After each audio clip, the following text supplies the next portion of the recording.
Van life is really on trend at the moment, and those who add four-wheel drive, suspension lift, differential locking and all-terrain tyres to their van are supposed to have the whole world at their feet. But how much off-road tuning is really necessary? We take a cold hard look at the technology under the sheet metal. Unter dem Blech.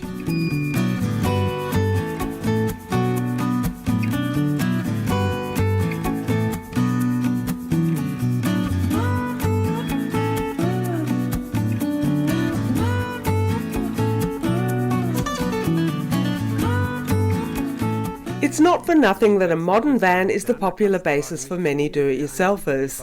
It can also be used in everyday life, it's fast and economical, and has enough space for a family of four. Another practical point, as a rule, the total weight remains under 3.5 tonnes, so anyone with a Class B driving licence can get straight into van life.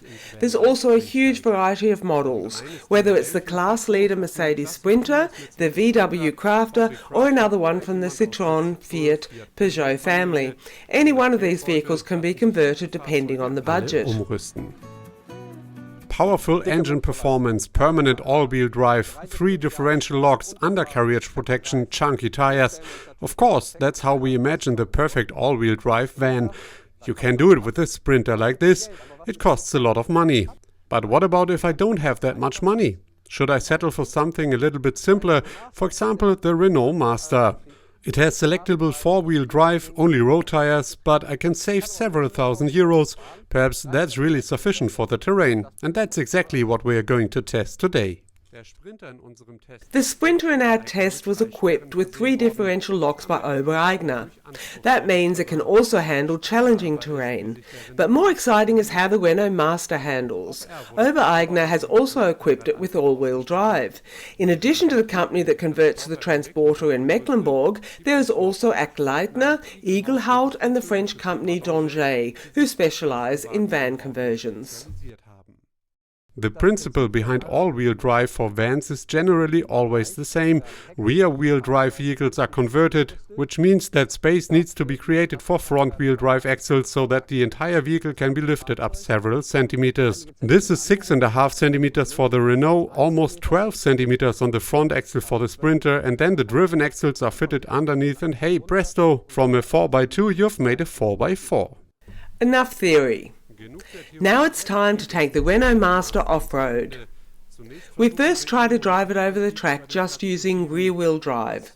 That goes surprisingly well for quite a while, but the end comes soon enough. The road tyres of the Master are covered in dirt and can hardly manage to transfer any power to the ground. All-terrain tyres would be the first step towards improving forward motion when you're on rough tracks.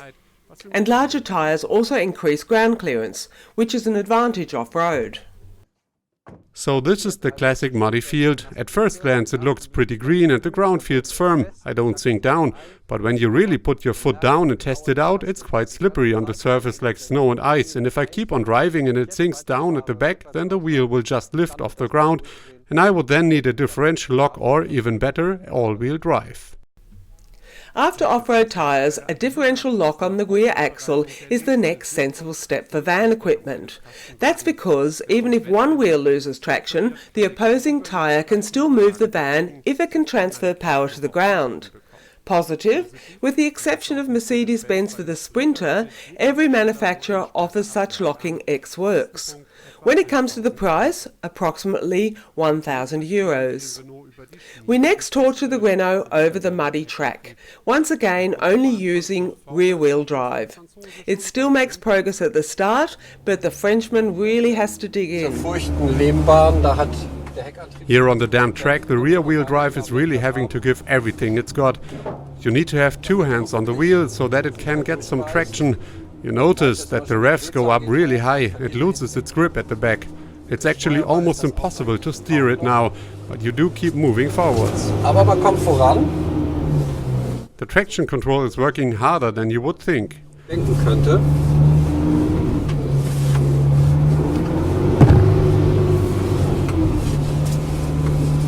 Aber hier ist dann eben doch. But it then actually does reach its limit at some point.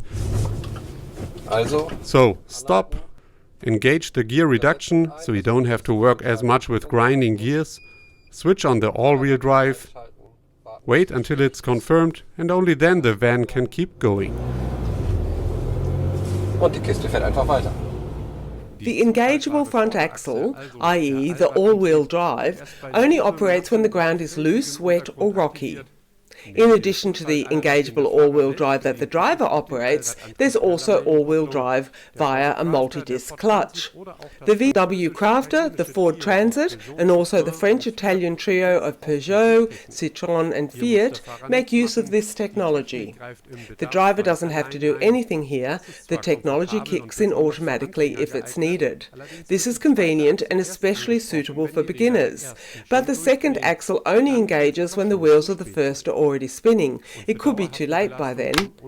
And this drive technology is also not suitable for permanent use in rough terrain. The engageable all-wheel drive is a bit more expensive but the better choice when you're off-road, and still much cheaper than permanent all-wheel drive. After tyres, rear differential locking and all-wheel drive, there is one last item on the equipment wish list: gearbox reduction.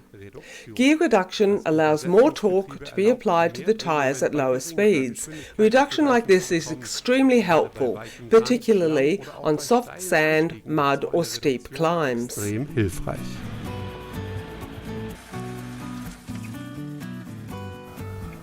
So we've already reached one limit. The tires are relatively small and therefore the rear angle there isn't the best. You really need to be careful you don't lose ground contact, but if you think we are on the cliff's edge here, you'd be completely wrong. An der Grenze sind, der täuscht sich ganz gewaltig.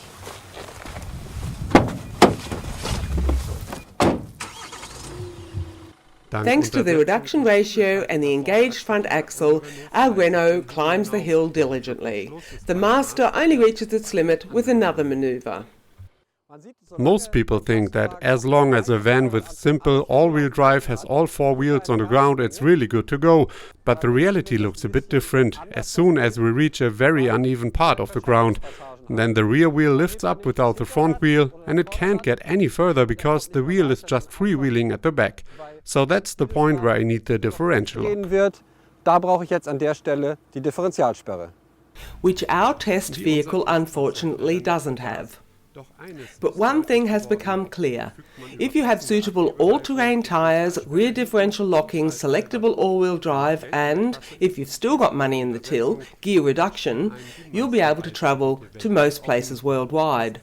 You'd only need a more extreme vehicle for the remaining 30% of the planet. But honestly, it should be enough for most overlanders. But there's one thing vans aren't, and that's cheap. The triplet brother of the Master is the Opel Movano, which remains the most affordable at around €45,000, including all-wheel conversion. A comparable Sprinter starts at €64,000. But they all have one thing in common: they can make the dream of a robust, reasonably equipped camper a reality. You can read more about the features of a four-wheel drive vehicle that make the most sense in Explorer 5 2019. We've also already tested more vans on our channel.